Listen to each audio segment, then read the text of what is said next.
श्रावण मास में हर दिन जरूर पढ़ें यह व्रत कथा। प्राचीन काल में एक धनी व्यक्ति था जिसके पास सभी प्रकार की धन दौलत एवं शोहरत थी, लेकिन दुर्भाग्य यह था कि उस व्यक्ति की कोई संतान न थी। इस बात का दुख उसे हमेशा सताता था, लेकिन वह और उसकी पत्नी दोनों शिव भक्त थे। दोनों ही भगवान शिव की आराधना में सोमवार को व्रत रखने लगे। उनकी सच्ची भक्ति को देखकर माँ पार्वती ने शिव भगवान से उन दोनों दंपति की सुनी गोद को भरने का आग्रह किया। परिणाम स्वरूप शिव के आशीर्वाद से उनके घर में पुत्र ने जन्म लिया। लेकिन बालक के जन्म के साथ ही एक आकाशवाणी हुई, यह बालक अल्प आयु का होगा। 12 साल की आयु में इस बालक की मृत्यु हो जाएगी। इस भविष्य कथन के साथ उस व्यक्ति को पुत्र प्राप्ति की अधिक खुशी न थी। उसने अपने बालक का नाम अमर रखा।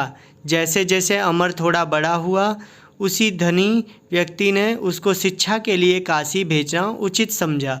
उसने अपने साले को अमर के साथ काशी भेजने का निश्चय किया। अमर अपने मामा जी के साथ काशी की ओर चल दिए। रास्ते में उन्होंने जहाँ जहाँ विश्राम किया, वहाँ वहाँ उन्होंने ब्राह्मणों को दान दक्षिणा दी। चलते चलते वे एक नगर में पहुँच गए जहाँ पर एक राजकुमारी के विवाह का समारोह हो रहा था।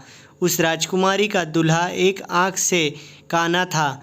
यह बात दूल्हे के परिवार वालों ने राज परिवार से छिपाकर रखी थी। उन्हें इस बात का डर था कि यह बात अगर राजा को पता चल गई तो यह शादी नहीं होगी। इसलिए दूल्हे के घर वालों ने अमर से झूठ मूठ का दूल्हा बनने का आग्रह किया और वह उनके आग्रह को मना न कर सका। इस प्रकार उस राजकुमारी के साथ अमर की शादी हो गई। लेकिन वह उस राजकुमारी को धोखे में नहीं रखना चाहता था, इसलिए उसने राजकुमारी की चुनरी में इस घटनाक्रम की पूरी सच्चाई लिख दी।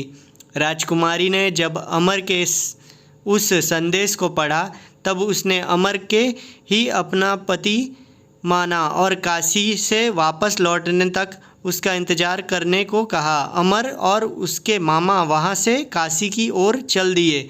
समय का पहिया आगे बढ़ता रहा। उधर अमर हमेशा धार्मिक कार्यों में लगा रहता था। जब अमर ठीक 12 साल का हुआ, तब वह शिव मंदिर में भोले बाबा को बेल पत्तियाँ चढ़ा रहा था।